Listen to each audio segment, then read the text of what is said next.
আসসালামু আলাইকুম, সবাই কেমন আছেন? আমি খুব কষ্টে আছি। কেননা ওই ভ্যাকসিন কিনে নিয়ে আসার পরে মেঝেতে যেটা পারে ভ্যাকসিন, ঘর আমার পাকা আছে, তারপরও মানে মেঝেতে ভ্যাকসিন পারবে এটাই। কেন অনেক সুন্দর দেখা যাবে।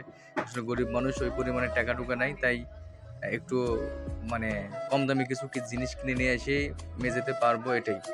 এই কারণে সেই জন্যে আমার ওয়াইফ মানে চেয়ারম্যান, সেই সকাল থেকে আমাদের ২ ভাইকে যে খাটানগুলো খাটাচ্ছে, আসলে কি বলবো, বলার ভাষা নাই। অনেক অনেক এই ৪৫-৫০ কেজি একটা তোশক, এটা ২ জন মিলে টানাটুনা করে নিয়ে আসলাম।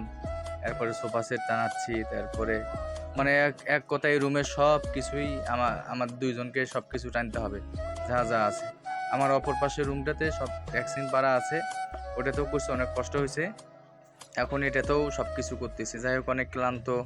সব কিছু টানাটানি করানোর পরে একটু রেস্ট খাইতেছি। রেস্ট খাওয়ার পরে আবারও কাজে যাইতে হবে। তো আসলে কমিটমেন্ট মানতে হয় চেয়ারম্যানের। তো আমরা অলরেডি ভ্যাকসিন পাড়া শেষ। আমরা এখন জিনিস যা ছিল রুমের সবগুলাই একটা একটা করে তুলতেছি, আবার সেট করতেছি।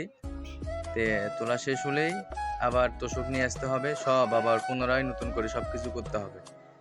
তে অনেক কষ্ট, আসলে অনেক কষ্ট। সংসার মানেই যন্ত্রণা। এই এই যে আমার চেয়ারম্যানের কাজে এটাই যে আমাদের দিক নির্দেশনা দেওয়ার জন্য সে একটা ঝাড়ু হাতে নিয়ে আছে, যে যেই ভুল করতেছে তাকেই কি বলবো মারতেছে।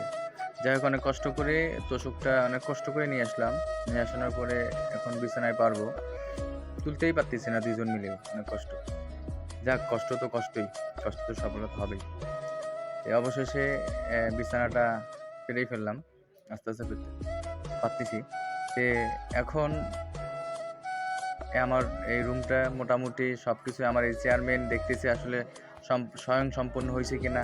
রুমটা আসলে গোছানো শেষ করলাম। শেষ করানোর পরে এই শেষ ভিডিও আপনাদেরকে দেখাচ্ছি। এইভাবে এক্সটেন্ডটা পারলাম, বিছানা টিছানা সব কিছুই ওকে করলাম। আর আমার যে এর আগে যে আরেকটা রুমে আমার হলো ভ্যাকসিন পাড়া ছিল, সেই রুম এটাতে আমরা থাকি। ওপাশের রুমটাতে টিভি থাকে, অন্য সবাই আসলে ওখানে বসে টিভি দেখে।